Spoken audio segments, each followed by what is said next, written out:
beri waktu kepada diri sendiri dulu untuk menilai orang-orang. Tentu 2 bulan tidak cukup. Kalau kita lihat nasibnya pergantian dalam 2 bulan ini luar biasa gubernur baru ini, ya kan? Apa dia menilai orang dengan mata batin atau segala macam? Kita nggak tahu lah. Mudah-mudahan sebagai warga Jakarta kita berharap apa yang sudah kita terima selama ini, kita nggak harap bertambah lah, tapi seenggaknya jangan berkurang lah. Kemajuan kota, kebahagiaan kita.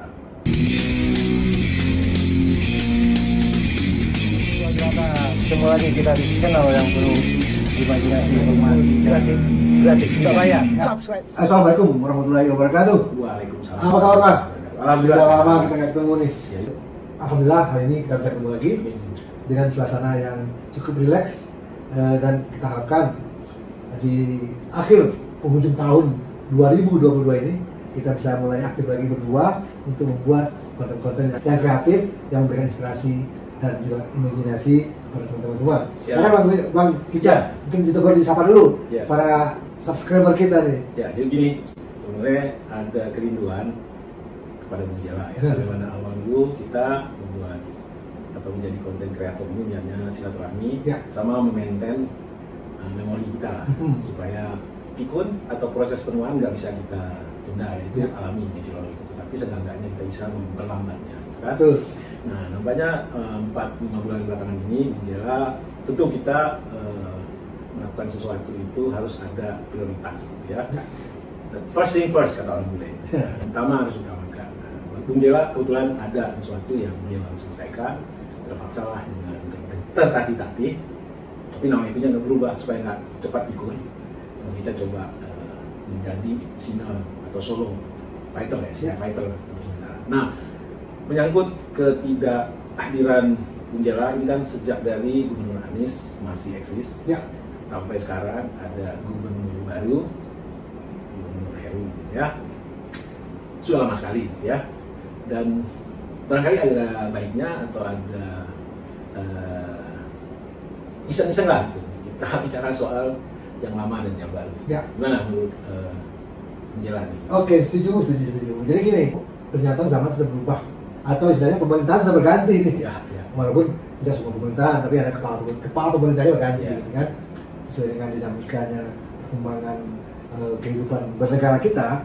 Dan sekarang kita di DKI Jakarta ini tidak lagi dipimpin oleh Anies, karena beliau sudah habis periode jabatannya full 5 tahun tanpa terpotong, tanpa instruksi, dan berjalan melaksanakan amanah sebagaimana yang dijanjikan kepada konstituennya, termasuk juga warga DKI. Intinya orientasinya adalah orang, manusianya, maju kotanya, dan bahagia warganya.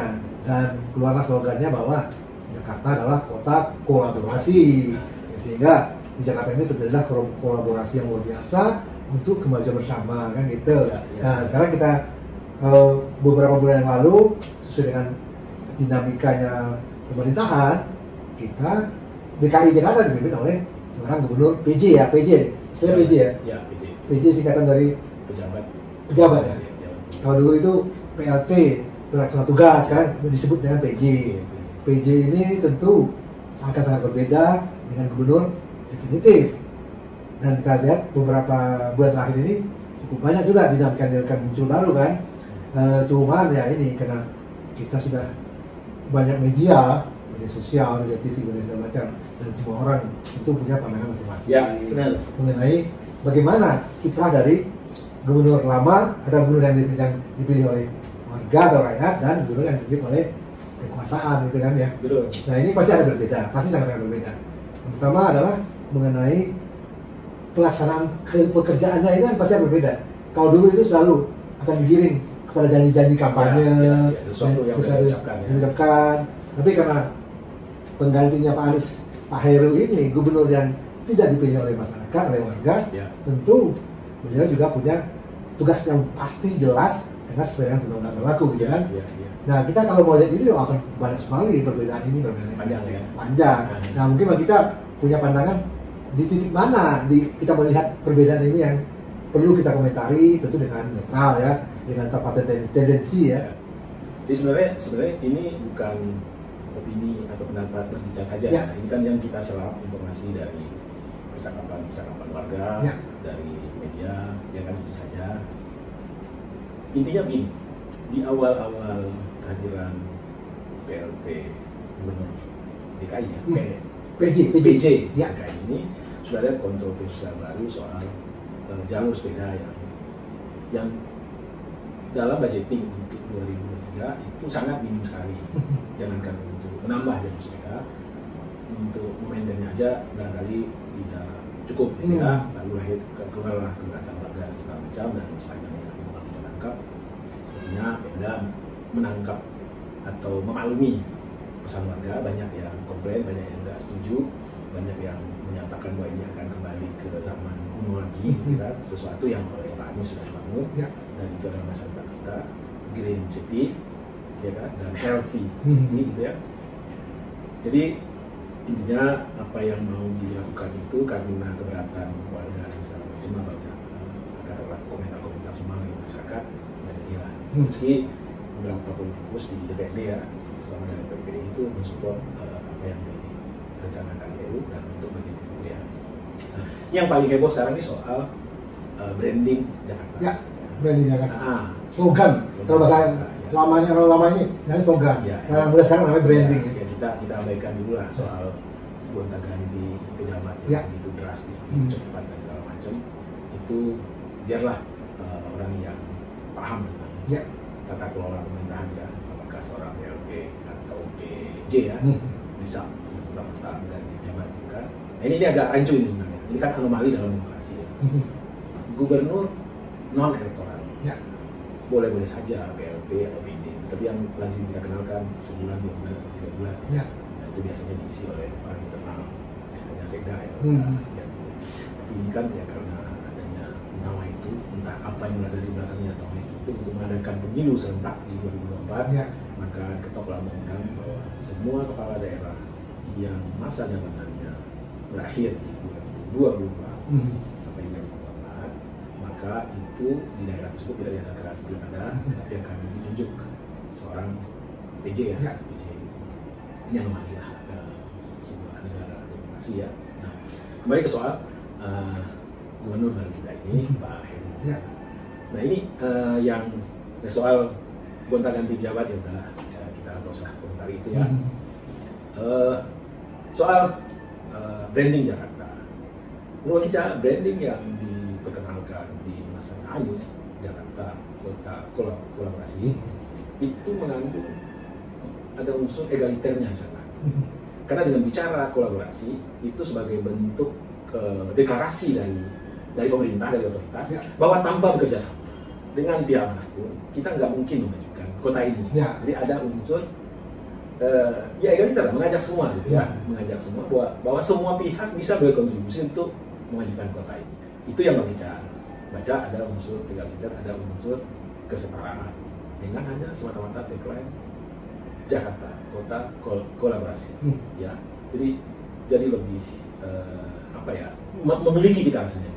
Lalu digantilah dengan Jakarta bla bla bla untuk Indonesia, yang katanya backgroundnya itu supaya ini mengajak masyarakat Jakarta mengantarkan perpindahan ibu kota. Ya itu sah-sah saja dia punya otoritas, tapi intinya yang kita mau soroti di sini itu logonya itu adalah logo DKI gitu ya. Yang kita kalau nangkapnya itu nangkap logo ya, bukan hanya DKI ya, logo-logo dari Pemda manapun juga itu ada kesan seperti komandan ke bawah gitu. Apa namanya itu? Ada unsur wah ini nggak ngajak partisipatif nih. Jadi ada citra yang masuk ke kita, lalu ada persepsi yang keluar. Jadi ngeliat logo pemerintah itu ya kok jadul lagi, ini nggak milenial amat sih kan? Iya kan? Nggak kita nggak bilang nggak modern lah. Artinya ya bisa aja berpuluh-puluh tahun kita melihat logo yang sama, kemudian ada terobosan baru logo, kemudian kembali ke jadul, itu rasanya gimana gitu? Coba gimana mungkin? Aduh, ini masalah branding tadi kota kolaborasi sekarang dinyatakan Jakarta sebagai untuk Indonesia. Ya. Memang dari dulu Jakarta selalu untuk Indonesia. Monumen nasional aja yang namanya Monas sih, singkat Monas. Monumen nasional itu ada di Jakarta. Nah, apakah monumen ini mau dibawa ke ibu kota baru sehingga Jakarta ini merelakan monumen ini atau seperti apa? Tentu saja dengan sesuai dengan perkembangan zaman, sekarang udah zaman canggih seperti ini ya, mungkin pemikiran-pemikirannya juga lebih sophisticated ya. Artinya mungkin logonya karena kita orang lama barangkali kita belum bisa melihat hal-hal yang harus kita fokuskan di logo itu mungkin. Jadi kita hanya melihat kok logo yang lama begini, kemudian ada logo baru, kemudian kita kok muncul lagi logo baru tapi kok mengacu lagi yang lama. Jadul lagi. Nah ini kita mungkin pemikiran-pemikirannya mungkin perlu kita dalami. Iya. Dan ada satu yang menurut Bang Ica, ini sebenarnya masalah kecil, tapi kalau kita ngelihatnya bisa-bisa salah baca kita gitu. Yang mau kita lihat tuh di belakang kata Indonesia itu ada tanda seru, tapi nggak berjarak gitu ya, nggak berjarak. Kalau dari agak jauh kita lihat itu Indosial jadi kita, ya kan? Jadi apa namanya? Jadi begini pesan kita nih, kita sebagai warga Jakarta ya, sebagai ya kalau dengan suara kita, jangan adalah ketergesa-gesaan, semua sisi diperiksa, dianalisa gitu kan, dan pesan apa yang kita hendak sampaikan dari branding tersebut. Meski tadi Bang update berita Pemda DKI, dinas dinas terkait lah, menyatakan bahwa logo lama tetap berlaku, ya kan, tidak dihilangkan, tapi kita ingin membuat logo baru lagi gitu. Ini kan aneh juga gitu kan. Nah, dan di beberapa titik jalan logo baru ini yang tadi Bang baca katanya belum di SK-kan, tapi sudah disosialisasikan. Itu di Videotron ya, itu udah muncul, sudah diperkenalkan. Nah, ya itulah yang terjadi di Jakarta, dan begitu jalan pagi segala macam itu ya orang heboh soal gebrakan dari Pak Heru ini. Tetapi yang perlu diingat, kehebohan orang itu dalam tanda petik agak sumbang menangkapnya. Ntar dulu, mungkin itu kan kita melihat sekilas ya. Tentu saja saya berkeyakinan kita sebagai warga, sebagai jelata ya, yakin bahwa setiap apapun yang ditampilkan pasti melalui pemikiran-pemikiran yang luar biasa dan persiapan yang luar biasa, karena kita yakin, karena kita tahu bahwa di dalam pemerintahan itu kan berkumpul semua para ahli ya. Para ahli ini. Nah, mungkin hanya satu orang langsung membuat ini langsung dipubliskan. Artinya ini sudah melalui pemikiran-pemikiran yang dalam dan perencanaan-perencanaan yang matang. Hanya saja mungkin ya belum di elaborasi ataupun belum dijelaskan kepada masyarakat atau sudah tayang, sehingga masyarakat jadi bingung, apa ini kan gitu. Ini kalau kita analogikan bahwa seorang kepala daerah, ya gubernur, wali kota, bupati itu seperti nakoda semua kapal, dia kan menggantikan nakoda lama. Yang kapalnya pada saat dibawa oleh nakoda lama selama 5 tahun, tentu ada hal-hal yang perlu diperbaiki, tapi ada hal yang udah running bagus, seperti jalur sepeda itu udah running bagus dan itu cenderung baik dan baik lagi gitu kan. Di awal itu udah sampai sekarang itu udah jadi banyak di parkiran dan itu kan gitu ya. Jadi maksud kita leadership yang benar itu atau nakoda yang baik itu adalah ketika dia membawa kapal, menerimanya dari nakoda lama, dia tidak serta-merta secara spontan akan ganti kru gitu. Ya sebenarnya kru ini selama 5 tahun udah terbukti ya, itu bisa membawa kapal dengan selamat dengan baik. Tapi kalau ada nakoda baru ganti semua dan masukin kru baru yang ya mungkin secara argumentatif dia bisa menyatakan aku udah kenal orang ini ya segala macam gitu. Tapi kan pemerintahan ini atau culture dari satu organisasi itu kan tidak konstan, ya kan? Dia bergerak terus, kan? Jadi orang yang mungkin 4-5 tahun sebelumnya dia udah kenal itu menurut dia bagus dan pada zamannya katakanlah nakoda sebelumnya Pak Anies orang itu digantikan, lalu dia angkat kembali, belum tentu cocok menghadapi badai, ombak dan segala macam gitu. Jadi yang bijak itu ya beri waktu kepada diri sendiri dulu untuk menilai orang-orang. Tentu 2 bulan tidak cukup. Gitu. Kalau kita lihat nasibnya pergantian dalam 2 bulan ini luar biasa gubernur baru ini, ya kan? Apa dia menilai orang dengan mata batin atau segala macam? Kita nggak tahu lah. Mudah-mudahan sebagai warga Jakarta kita berharap apa yang sudah kita terima selama ini. Kita nggak harap bertambah lah, tapi seenggaknya jangan berkurang lah. Kemajuan kota, kebahagiaan kita, ya kan? Belum lagi yang bisa lihat banyak taman di pagar seperti yang kita bawa kita, tapi alasannya kita nggak tahu lah. Padahal udah cukup bagus gitu ya. Jadi apa sebenarnya? Mudah-mudahan aja itu ada ada keinginan membuatnya lebih baik lagi. Oke, saya pikir ini kita mau memberikan penilaian juga bukan kewenangan kita memberikan penilaian, tapi ya mungkin yang kita tangkap aspirasi atau pembicaraan di luar seperti apa mengenai yang kiprah dari PJ Gubernur ini kan. Nah, yang kita lihat dari penggantian, pejabat dan sebagainya, jadi perubahan perencanaan, anggaran dan sebagainya, dan semuanya tentu saja orang akan berpikir bahwa kalau yang berpikirnya menganggap bahwa semua yang dilakukan oleh Gubernur Rahmat yang mau dihilangin, pasti akan berpikir bahwa ini adalah tujuan itu. Tapi kalau kita lihat lagi, kalau memang tujuannya adalah untuk melanjutkan yang dari dibangun oleh Gubernur Rahmat dan juga untuk membuat satu perubahan yang lebih cepat lagi ke depan, berubah membangunnya gitu kan. Nah, tentu saja dengan harapan seperti itu, masyarakat Jakarta juga tentu berharap mungkin akan menuju suatu kehidupan yang lebih baik lagi bagi masyarakat dan mungkin akan membuat lebih bahagia lagi. Ya. Nah, gitu. Tapi Bang Gica punya ini fakta ya, bahwa leadership itu mempengaruhi culture dari orang-orang yang dipimpinnya. Ya. Jadi dia akan kalau leadership itu menggerakkan ke arah positif, biasanya di bawahnya pun arahnya positif. Ya. Bang Gica punya contoh. Kira-kira setahun yang lalu Bang Gica menghadapi satu masalah di lingkungan, ya. Ada jalan kecil hanya dengan 2 mobil, tetapi banyak yang parkir nginep, ya kan?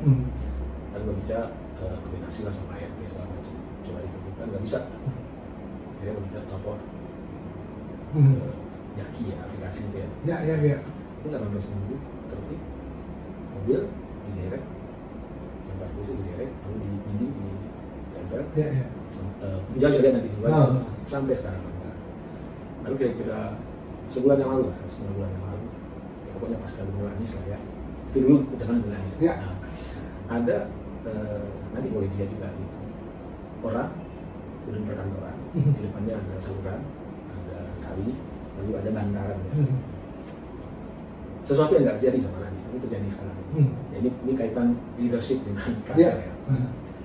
Itu dipagar dengan seng oleh si pemilik bangunan sampai bantaran. Lalu waktu ada diskusi segala macam, dia gali-gali, bagaimana apa? Ini tinggal lanjuti, spontan seperti yang lama gitu. Tapi di bawahnya itu ujungnya terima kasih atas laporan Anda. Tapi barang itu masih diproses gitu. Ya, tidak ada tindak lanjut. Bang Gica tidak terus laporan. Jadi sampai saat ini memang tidak dikerjakan. Sementara ya. Tetapi masalahnya itu kan sesuatu yang jelas melanggar perda ketertiban umum, melanggar tambah izin fasilitas umum ya, kan, sungai dan bantarannya. Orang parkir tidak permanen bisa diderek gitu. Ini permanen 2 bulan lebih, tidak ada pengerjaan, sudah dilaporkan, jelas-jelas melanggar perda, masih dibantarin dan diganggu. Ya meskipun tidak ada progres pembangunannya, artinya apa? Ini ada yang diberi waktu ini. Begitu warga tidak partisipatif lagi, kejadian gitu. Dan yang sudah terjadi ini pas Anies juga. Nanti bisa kita lihat itu ada di sebelum Balai Sudirman satu perkantoran yang sudah melakukannya, mungkin sebulan yang lalu terjadi. Kita melihat kasat mata aja nggak di Kota Jakarta dibiarkan seperti ini, hancur ini kota. Inilah bayangin, ini saluran air, ini bantarannya baru trotoar. Saluran dia ada sampai batas trotoar, dia pagar seolah-olah ini punya dia gitu. Dan itu kasat mata tiap hari orang DKI lewat didiamkan gitu. Jadi ini korelasi ya, bahwa leadership itu akan mempengaruhi culture ke bawah. Dan kita berharap mudah-mudahan Pak Heri mendengar ini.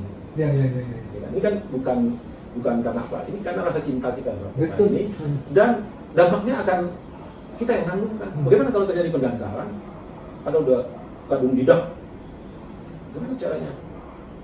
Jadi nggak berimbas kepada pemilik, ya Bang bisa bilang tuh orang nggak beradab itu ya, merampas apa gitu. Ini akan berpengaruh pada kita kan, semua saluran drainase dari rumah-rumah ke sana. Ini real. Ini mungkin yang seperti ini kan, mudah-mudahan spot-spot seperti ini hanya ada di sini kan. Tentu kita nggak mengharapkan telah terjadi di seluruh wilayah gitu kan. Kalau ini di seluruh wilayah, tentu memang culture kita mundur lagi kan ya. budaya kita kota apa maju kotanya, bahagia warganya, bersih kotanya segala macam. Dan ini udah nggak tertib kotanya segala macam, udah mulai hilang. Betul, dan ini nggak bisa dilihat hanya sebagai sebuah ketertiban juga.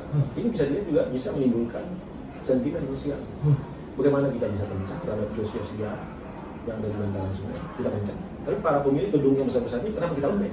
Apa bedanya? Dua-duanya kan sama perampas fasilitas umum. Iya. Gitu loh. Jadi kaitan sosiologis yang besar. Harapan kita mudah-mudahan hanya terjadi di sini aja, Ya. yang ada di tempat lain gitu kan. Tentu saja mungkin kalau aparatnya masih sibuk di tempat lain menjadi seperti itu kan. Tapi mudah-mudahan itu tinggal menunggu waktu aja. Kan laporan sudah masuk terus kan. Nah kita coba kita lihat lah apakah ditindaklanjuti laporannya atau tidak.